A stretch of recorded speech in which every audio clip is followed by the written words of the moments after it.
नमस्ते दोस्तों, Hindi trend central में आपका स्वागत है।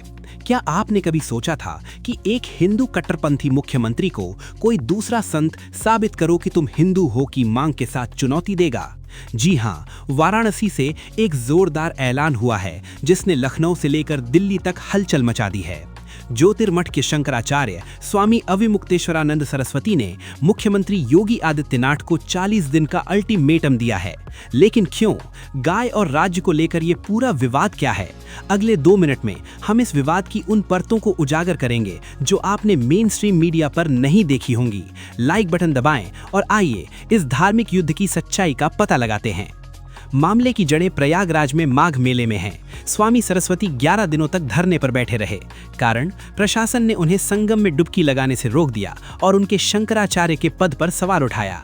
स्वामी जी कहते हैं कि ये उनका अपमान है, लेकिन अब वाराणसी लौटने पर उन्होंने इस लड़ाई को एक नया मोड़ दिया है। उन्होंने अपनी निजी शिकायतों को एक तरफ रखकर एक बड़ा मुद्दा उठाया है, गाय माता की रक्षा का मुद्दा। स्वामी सरस्वती की मांग सीधी है, गाय माता को राज्य माता घोषित करो। वो कहते हैं कि अगर योगी आदित्यनाथ सच में हिंदू हितों के रक्षक हैं तो उन्हें उत्तर प्रदेश से बीफ निर्यात पर पूरी तरह से प्रतिबंध लगाना चाहिए। दोस्तों, आपको क्या लगता है, क्या गाय को राज्य माता का संवैधानिक दर्जा दिया जाना चाहिए? अपनी राय अभी कमेंट्स में लिखें। यहाँ पेच ये है कि स्वामी जी ने इसे सीएम योगी की हिंदू पहचान से जोड़ दिया है।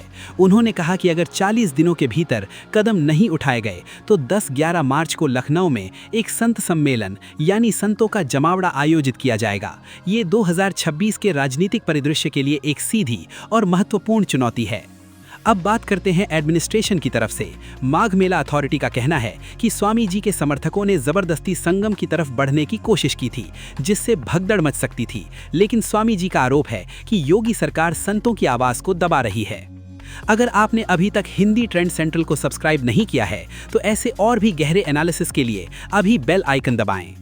एक्सपर्ट्स का मानना है कि ये सिर्फ एक धार्मिक मुद्दा नहीं है, बल्कि एक अहंकार की लड़ाई और पॉलिटिकल मैसेजिंग भी है। जहां बीजेपी हिंदुत्व के मुद्दे पर चुनाव लड़ती है, वहीं एक प्रमुख धार्मिक नेता का ये कड़ा रुख सरकार के लिए आगे कुआं पीछे खाई वाली स्थिति पैदा कर सकता है। तो इस पूरी घटना से हम क्या समझते हैं? पहला, उत्तर प्रदेश में धार्मिक और राजनीतिक नेतृत्व के बीच दरार बढ़ रही है। दूसरा, गौरक्षा का मुद्दा फिर से सुर्खियों में आने वाला है। और तीसरा, मार्च में होने वाले संतों का सम्मेलन लखनऊ की राजनीति की दिशा तय कर सकता है। क्या सरकार स्वामी जी की मांगे मानकर उन्हें खुश करेगी या ये टकराव और बढ़ेगा? स्वामी अविमुक्तेश्वरानंद का 40 दिन का अल्टीमेटम सिर्फ एक चेतावनी नहीं, बल्कि एक बड़ा सवाल है। जब धर्म और सत्ता टकराते हैं तो हमेशा सच की जीत होनी चाहिए। मेरी राय में इस मुद्दे पर पारदर्शी बातचीत की जरूरत है। आपको क्या लगता है, क्या योगी जी इस चुनौती का जवाब देंगे? मुझे कमेंट्स में बताएं। वीडियो शेयर करें ताकि सबको सच पता चले। जय हिंद।